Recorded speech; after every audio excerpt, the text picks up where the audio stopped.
buenas tardes. No sé qué decir. Pero mi reflexión va a girar en torno a varios ámbitos. Unión de teoría con práctica como primer punto. Y voy a plantear un viaje en el espacio con retorno. Porque cuando me dijeron el título Educación y contexto, pues la verdad es que yo dije, bien, pero dándole vueltas y vueltas nunca cuadraba el tema. Hasta que ya un día se me ocurrió la idea de viajar. Y eso es lo que voy a hacer.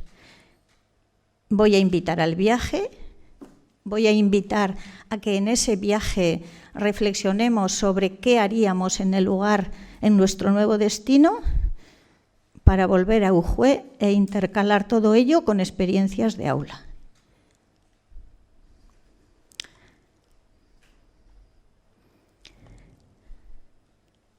Supongamos que de buenas a primeras nos dicen, a ver, todos los docentes que estáis aquí os vais a desplazar a cualquier lugar del mundo. Cada uno elige su destino. ¿Habéis elegido? Bien. Yo me hubiera ido a África. Y cuando ya estaba en ese lugar, diría, ¿qué tienen en común esas escuelas con la que yo estoy ahora, en la que yo estoy? Y analizando los puntos en común, encontré que en todas las escuelas tenemos lo mejor de cada sociedad, que son sus niños. Sus padres nos los dejan para todo aquello que sabemos y yo no lo voy a repetir. Tenemos a toda una gente, a una población que tiene un intenso deseo de saber, porque la curiosidad es algo innato al ser humano. Si no hubiera habido curiosidad, jamás hubiéramos avanzado. Tenemos en cualquier lugar del mundo un patrimonio material e inmaterial importantísimo, pero que hay que saber encontrarlo. El otro día vino a la escuela un chico con una piedra. Y claro, ¿esa piedra qué? Dice, es que yo quiero estudiar mucho las piedras. Bueno, en ello vamos a estar. Pero en principio se puede montar toda una historia sobre las piedras porque cada una de ellas ya tiene su historia. También estamos rodeados de gente sabia que interpreto como el herrero que sabe muy bien moldear el hierro, o el carpintero, o el hortelano que sabe cómo desforraginar los tomates, y utilizo el término desforraginar porque no conozco otro más adecuado. Y también están aquellos profesores de universidad, los arqueólogos, los filósofos, la gente más sabia, pero todo eso lo tenemos alrededor. Y tenemos también una constante para todos, que es que todo el mundo desea mejorar. Y con todas esas variables, bueno, yo ya he estudiado el panorama, me quedo con eso y digo, bueno, ¿y ahora qué hago? Pero me ponen una condición. No tienes libros de texto.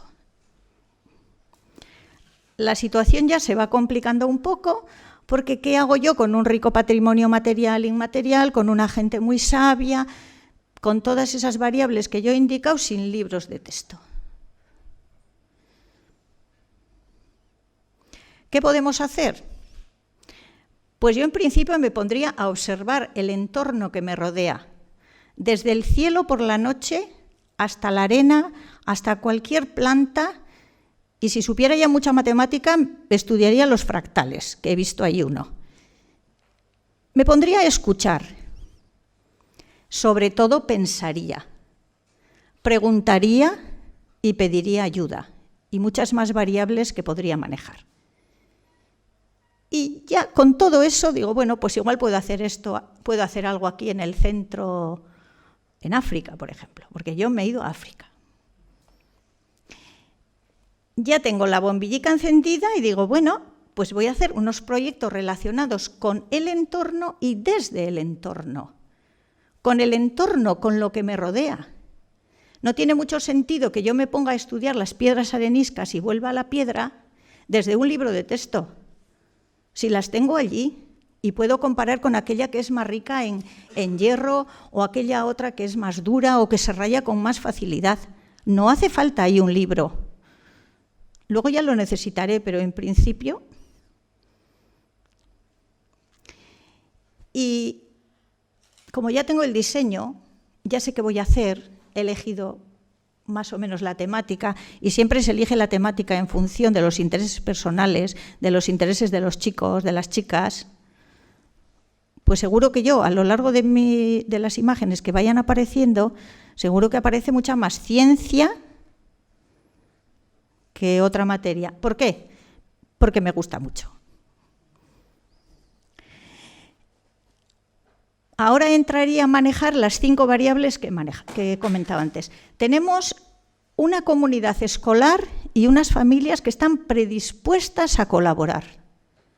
Yo creo que no hay ninguna familia, ningún entorno que diga no ante una propuesta interesante, que no esté dispuesta a ayudar y a dar todo lo mejor de sí misma si tiene a sus hijas, a sus nietos, a su vecino. Y con eso yo voy a contar, porque todos quieren lo mejor para sus hijos. Por lo tanto, si yo conquisto eso, ya tengo la mitad del trabajo hecho. Porque, vuelvo a repetir la idea anterior, hay gente sabia, vinculada o no a instituciones, con carrera universitaria o sin ella, con doctorado o iletrada. Un señor de mi pueblo, que ya murió, me dio una explicación de los vientos como a nadie le he oído. Y era un hombre que no tenía ni carrera universitaria, que vivía en el campo, pero tenía una capacidad de observación impresionante. Y luego hay gente que sabe mucho y que sabe hacer.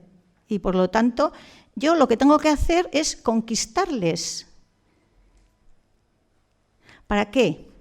Para resolver interrogantes, para proponer iniciativas, para colaborar en la escuela.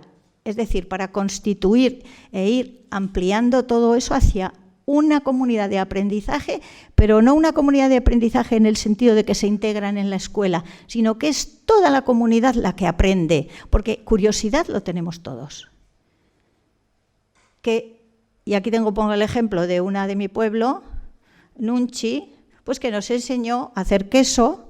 Y con eso elaboramos un montaje de vídeo y ayer lo repasé y se me había olvidado. Es decir, que lo que aprendemos en la escuela pues dura lo que dura. Y aquí está el de mi pueblo, Humberto, pues que vino una vez a visitarlo a la escuela porque me dijo un chico que era el que más sabía del mundo entero y siempre lo repetía y le digo, ¿quieres conocer a Humberto? Bueno, y vino Humberto. Pues cualquiera es bien recibido en la escuela. Por otra parte está la curiosidad y el deseo de saber. Y aquí cojo una cita de Albert Einstein. No tengo un talento especial, solo soy apasionadamente curioso. Pero todo el mundo es apasionadamente curioso. Lo que pasa es que no coincidimos con sus curiosidades. El labrador es curioso con su tierra. En este momento, si tiene tal plaga o no la tiene, si tiene que echar un veneno o tiene que hacer no sé qué, pero indaga, investiga. O este señor, dice que es el motor de la vida, pero yo creo que la curiosidad no es algo que existe así. Si uno no come, no vive. Pues si uno no alimenta la curiosidad, pues yo creo que muere. Y la escuela, pienso que tiene la gran obligación de alimentar la curiosidad. Pero para alimentar la curiosidad, la primera que tiene que ser curiosa es la maestra, el maestro. Si ellos son curiosos, la transmiten y todos la pueden vivir con pasión. Y yo creo que la escuela necesita pasión. Bueno, pues ya tenemos a una comunidad que está muy interesada. Y van a preguntar, porque se dan de hecho estas situaciones. ¿Quién pregunta? ¿Pueden preguntar? los chicos, las chicas, puede preguntar la familia, puede preguntar cualquier miembro de la comunidad, porque en todos existe el anhelo de saber. Y yo voy a poner unas ejemplificaciones de mi pueblo. Cuando veáis ese emoticono, que yo nunca los utilizo, pero indagando anoche vi que podía ser fantástico, está con la boquica abierta, ¿no? Pues se sorprendió. Se sorprendió como se sorprendió Pili al ver esto. ¿Y qué es? Yo no sabía, pero me llamó, vino y dice, es que nos han aparecido esto. ¿Qué será? ¿Qué será? Pues son los nidos de la avispa alfarera. Aquí está el interior del nido. Por si alguien no sabe, mete la madre bichicos para que a medida que va evolucionando la avispa alfarera se los vaya comiendo. Y eso dio lugar a un trabajo que, como ya han mencionado antes, lo colgamos en el blog y en realidad es uno de los que más entradas tiene. Porque ahora, y además con el adelanto con el cambio climático, la avispa alfarera ha comenzado antes a hacer su trabajo. Polen en el frontón. Estaba yo un día en casa y vienen los chavalicos corriendo. Esther, mira, va. Todo estaba llenando de polen. Ahí también hubo una sorpresa. Y otro día vino otro con una bula papal. Habían encontrado en casa la bula papal. La bula de Inocencio IV, en el siglo XIV. Ya sabemos que fue posterior a Cantónimo. La oruga esfinge. Aquí recurrimos a la universidad. Mi vecino, nos enseñó esto y coincidía con la aparición de estas orugas esfinge también en el patio de la escuela. Todos estos son elementos que los tenemos en el entorno y que no tenemos por qué recurrir a un libro donde venga la oruga esfinge y todas sus variedades para decir que tiene un cuernico, que por él se cuelga, que no sé qué, que no sé cuántas. Y bueno, y todas estas preguntas las trajo diferentes gentes del pueblo y juntos aprendemos. Por otra parte, disponemos de un patrimonio material e inmaterial en todos los sitios muy rico. O sea, no es que en Ujue haya un monumento de la época medieval y que podríamos hablar de la Edad Media, del siglo XII, del siglo XIII, del siglo XIV, sino en cualquier sitio existe todo ese rico patrimonio material e inmaterial que lo tenemos allí, que es una fuente de recursos insustituible para desarrollar proyectos interdisciplinares, que es en lo que yo creo firmemente. No proyectos interdisciplinares ficticios. No voy a hacer problemas de matemáticas raros porque esté estudiando no sé qué historia, la araña tigre, y voy a hacer problemas de que vienen 3 arañas tigres y se marcharon 2 y quedó una.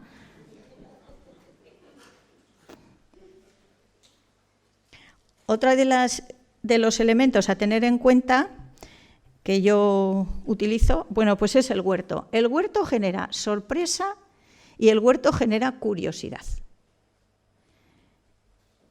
Si nos centramos en observar lo que ocurre, y para eso hace falta tiempo, hace falta dedicación, hace falta mirar.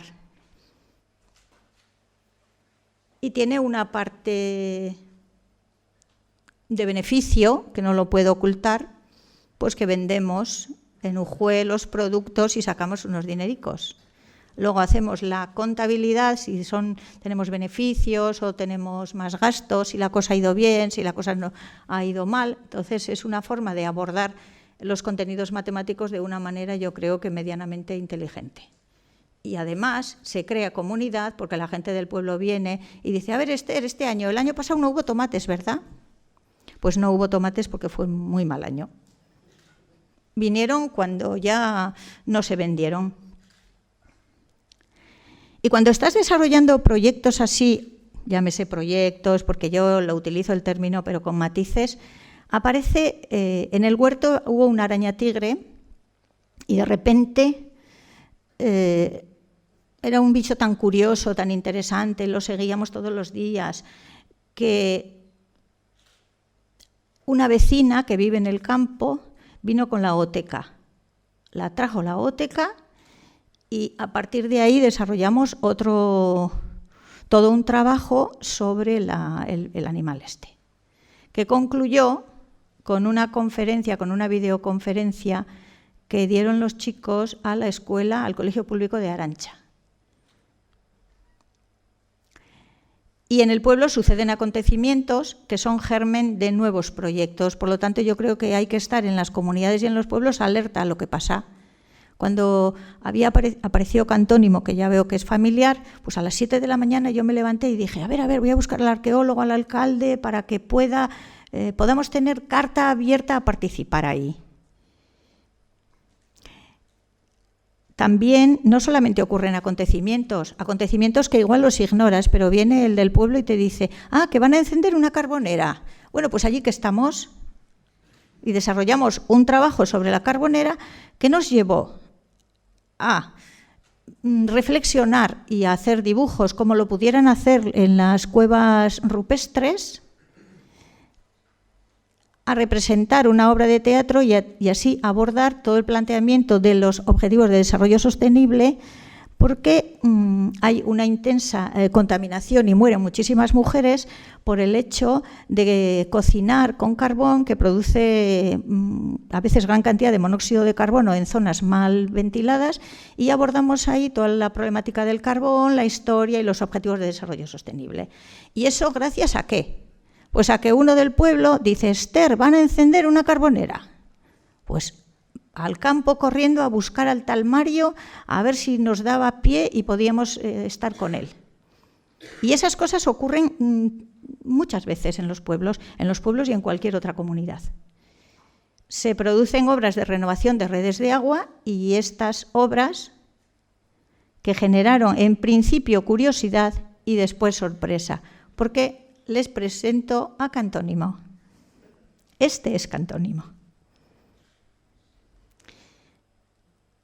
Para abordar este trabajo sí que necesitamos la ayuda de expertos. Aquí, por ejemplo, está la osteopatóloga que vino para explicarnos exactamente qué tipo de operaciones hacía y cómo llegó a conocer la vida de Cantónimo a través de sus restos. Y el otro día, para completar el ciclo, lo visitamos en las dependencias, en los almacenes del Museo de...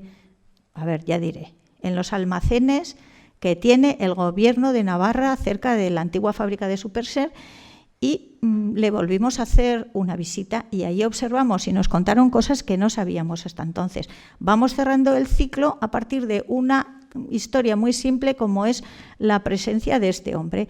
Si uno no está alerta o una a lo que pasa a su alrededor, jamás podrá enterarse de nada, porque las cosas pasarán, aparecerán en los libros, pero si uno no tiene mucha curiosidad y además de ese tema, nunca se enterará de nada. Y este fue un trabajo que tuvo 2 fases. Este es el ibérico de Cantónimo.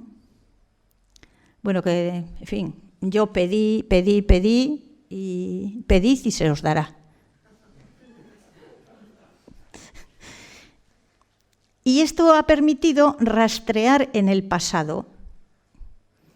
¿Por qué pongo esto? Porque en principio Cantónimo era del siglo IV y después el análisis del carbono 14 dijo que era del siglo entre el 684 y el 780. Y eso... Y luego hay otra serie de cosas que suceden con las que a veces, yo me enfado o me dejo de enfadar. Cantónimo era del siglo IV y ya hicimos un trabajo sobre el buen hombre en el siglo IV, pero ¿qué pasa? Que Cantónimo, el ayuntamiento dijo, queremos colocar la cista en el pueblo, ¿nos podéis redactar un texto breve? Y claro, hablamos con los arqueólogos que siempre han colaborado y muy intensamente, y le digo, a ver, Cantónimo, que ibais a hacer un análisis del carbono 14. Y dice, no, pues Cantónimo es de esta época. Bueno, y pues entonces, ¿qué hacemos? El propio ayuntamiento que me pidió eso me dio la pista y dije, bueno, pues vamos a estudiar a Cantónimo en esta otra época. Y hicimos lo que, si queréis ver en el cuadernillo. Es decir, que no hace falta que te propongan grandes cosas, sino que hay una modificación sustancial que tiene una serie de relevancias a nivel de contenidos curriculares y nos permite abordar esa otra cuestión. Pero también podemos viajar en el pasado con la historia de la leche, podemos conocer el patrimonio inmaterial de Ujue a través de un documental que relata qué cambios en la vida de la gente del pueblo supuso el tema en 1949 al 52 que subió el agua. Pero no solamente nos quedamos ahí, porque tenemos que viajar al mundo entero, y yo en este caso al África, para ver qué pasa con los problemas del agua. O cuando estuvimos estudiando el tema de la renovación de redes, no nos vamos a quedar solo en la renovación de redes y mira qué bien que estamos en Ujue que tenemos agua, sino qué pasa en el mundo con ese tema. Por lo tanto, yo lo que intento es unir todos los temas con los objetivos de desarrollo sostenible y un planteamiento más de fondo, qué es lo que pasa en el mundo. ¿Por qué? Porque todo el mundo tiene ansias de mejora. Y ahí entraría todo el planteamiento de la educación transformadora con los objetivos de desarrollo sostenible para el 2030. Y esos 17 objetivos sostenibles se pueden incardinar en cualquiera de los temas que trabajemos en la escuela. Simplemente yo creo que en la escuela lo que hay que hacer sobre todo es pensar. Yo cuando empecé a trabajar creía que en la escuela había que hacer cosas. Pero ya me he convencido de que no hay que, tanto como hacer, no, hay que pensar para hacer con inteligencia. Esta frase de Paulo Freire, que yo creo que todo el mundo estará muy de acuerdo: praxis, reflexión y acción para transformar el mundo. Y ahora la última cosa que hemos hecho en la escuela.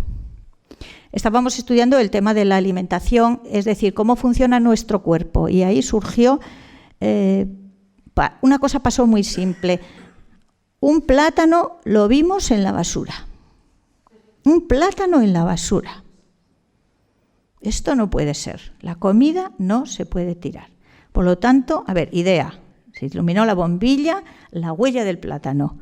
Objetivo sostenible número 12, producción y consumo responsable. Este es el plátano. Bueno, este no, este es mi plátano. Pero bueno. Trabajamos la huella del plátano, lo plasmamos en este mural y uno de los chicos me dice: qué interesante, cuántas cosas se pueden saber a partir de la huella del plátano. Le digo yo: ¿tú crees que la gente de Ujue sabrá esto? Dice: ¿qué va? ¿Qué podemos hacer? Y dice: bueno, pues podríamos hacer un cartel y ponerlo en el pueblo. Y podríamos luego dar una charla para explicarlo. Y podríamos redactar un texto. Y ahí está el cartel. Es el alargado ese, ¿eh? Nos dan consejos. Pero ¿qué es lo que pasa? Que una de las recomendaciones era el compost, hacer compost. Entonces, el día 27 de marzo vienen de Mairaga para montar unos contenedores para elaborar compost.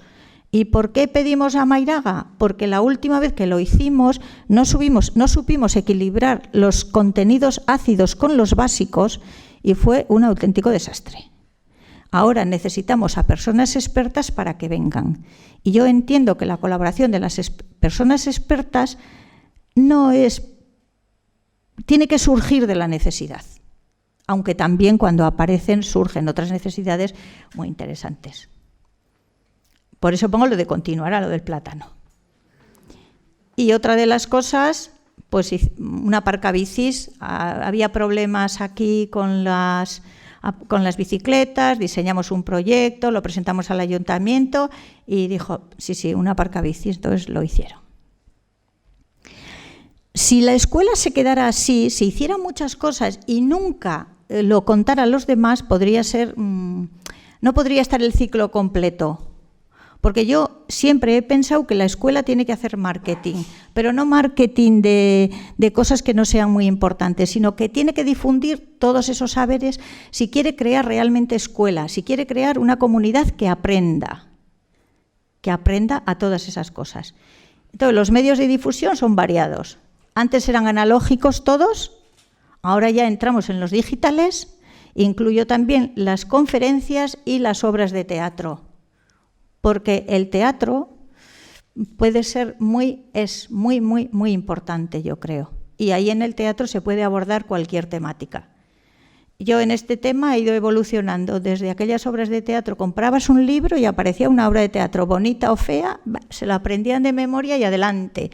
Ahora no, ahora hay otro nivel y las obras de teatro se inventan, se adaptan. Bueno, con relación al patrimonio inmaterial, bueno, son cosas que se han hecho en la escuela, que ya veis. Y la colaboración de la gente siempre está presente, porque montamos una exposición de Goya Ujue en el siglo XVIII y puede decir alguien, ¿qué tiene que ver Goya con Ujue? A ver, pues todo viene a raíz de una pregunta. Un chico dice, ¿cómo era Ujue cuando Goya vivía? Y ahí toda la gente ha colaborado porque ha traído todos sus cacharros. Y no solamente eso, sino que vino a la conferencia que se dio en el ayuntamiento y se montó la exposición que permaneció durante un mes. Claro, yo estaba allí durante ese mes del verano. Soy vecina del ayuntamiento, y puedo hacerlo. Y generó mucha curiosidad en el pueblo. Y eso deriva en una cosa y en otra cosa. Y al vecino que viene y trajo el otro día una caseta meteorológica y al otro, bueno, y esto en las obras de teatro. Y compartimos los proyectos con otros centros, que también genera curiosidad. Con Senegal hicimos un proyecto interesante, a pesar de que no nos entendíamos muy bien con el idioma, que era el experimento de Eratóstenes, de medir la sombra a lo largo de un día y ver la diferencia entre un lugar y el otro. Y bueno, no voy a poner aquí todas las fotos porque no he venido a contar todas las cosas que yo hago, ¿no? Esta es la videoconferencia sobre la araña tigre. Y la cuestión es, la escuela vinculada con el contexto. Entonces yo hago el símil de un engranaje que tiene que funcionar a la perfección. Y si tiene rozamiento, hay que lubricar. Hay un aceite buenísimo para lubricar, Por lo tanto, tienen que funcionar sin chirridos y en perfecta conexión. Y tiene que hacerlo también la comunidad con su gente sabia, las familias, la escuela, las instituciones y otros centros. El engranaje no queda perfecto porque no he conseguido colocar las piezas adecuadamente. Como veis, hay un pequeño fallo, pero todo esto tiene que ir al unísono. ¿Para qué? Para el beneficio mutuo, porque la escuela se beneficia de la comunidad y la comunidad se beneficia de la escuela. Yo no entendería nunca que la gente, en este caso de mi pueblo, no vibrara con la escuela y no participara de sus cosas, en la medida de sus posibilidades y de las mías, porque en realidad todo es mejorable, pero ese beneficio mutuo tiene que estar presente. Y hay otra cosa también, hay muchos recursos que están en las casas, libros que no se utilizan, la caseta meteorológica que os cuento. Entonces ahora la gente viene, oye Esther, es que tengo estos libros, ¿qué tal si los llevo? Sí, y así vas incrementando el fondo bibliográfico, el fondo documental de la escuela. Y cualquier cosa que parece que no sirve, todo tiene su valor. Un recipiente cualquiera para calcular el volumen y convertirlo en probeta es maravilloso. Es decir, que la escuela yo entiendo que tiene que ser un agente cultural, y es un agente cultural siempre que se abre a la comunidad. Y la comunidad responde fácilmente porque nos ha dejado lo mejor. Bueno, ¿es una utopía? La utopía es la siguiente. La escuela, la comunidad es escuela. Esto lo dejo como utopía. Bueno, y ahora vamos a volver de África o de América o de donde hayamos viajado. Con esos supuestos previos y sin los libros de texto y abriéndonos al entorno y trabajar en el entorno y desde el entorno, ¿qué tal nos iría como maestros y maestras?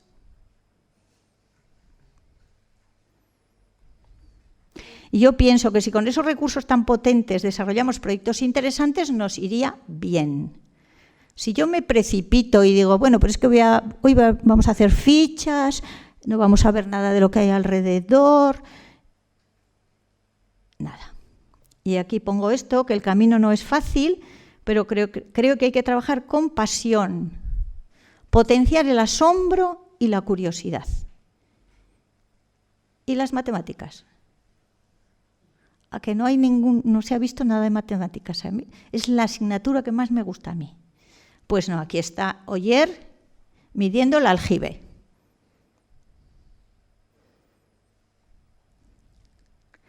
Y finalizo con este informe que dice que el desarrollo de proyectos donde los alumnos aprenden con y desde el entorno externo que les rodea es factor primordial en las escuelas que quieren crecer y adaptarse a los cambios que la sociedad demanda. Y mi pueblo. Ya está.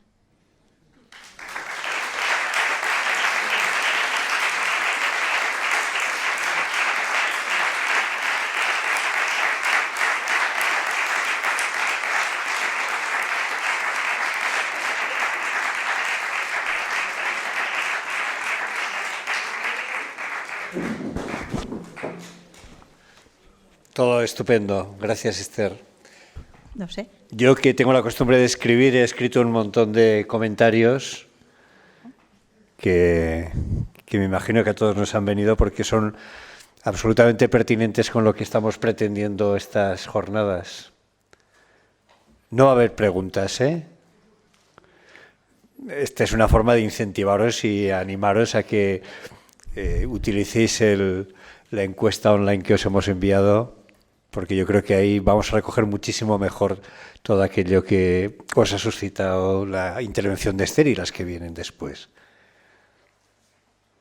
¿Qué más nos dirías, Esther? ¿Qué no nos has dicho que querías decirnos?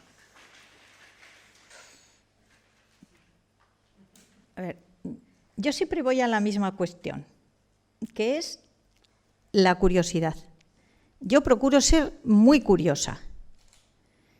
Aquí está María Jesús, con la que mantengo largas conversaciones sobre ese tema, y yo creo que ese es el gran motor, la curiosidad. La curiosidad y utilizar las herramientas de modo inteligente para desarrollarla. Y luego también desarrollar, bueno, lo repito la palabra, ¿no? Herramientas para potenciar la curiosidad y saber escuchar cómo la curiosidad se manifiesta desde muchos puntos de vista. Yo no puedo pedir que un niño de 3 años o de 4 años diga, yo quiero saber de qué color es el sol. Por cierto, estamos ahora en eso. Estamos construyendo en la escuela la historia de la Tierra. Y en la historia de la Tierra, el sol. ¿Qué pasa con el sol? Que qué sorpresa, que no es amarillo. Y hoy mismo, ¿cómo es? ¿Qué necesitamos para trabajar en esa línea? Pues igual necesitamos, esto es ya pedir, ¿eh? Igual necesitamos un prisma para descomponer la luz, porque ya puedo descomponer la luz con un disco, con un CD, pero no es muy relevante. Yo creo que es la curiosidad el motor y como profesionales el pensamiento, pensar, sobre todo pensar. Yo antes pensaba menos y me salían las cosas peor. Ahora pienso un poco más y creo que salen un poco mejor, pero no lo suficiente. En demasiadas ocasiones parece que la parte fundamental de nuestro trabajo docente tiene que ver con hacer y hacer, y luego registrar aquello que hemos hecho y que supuestamente han hecho.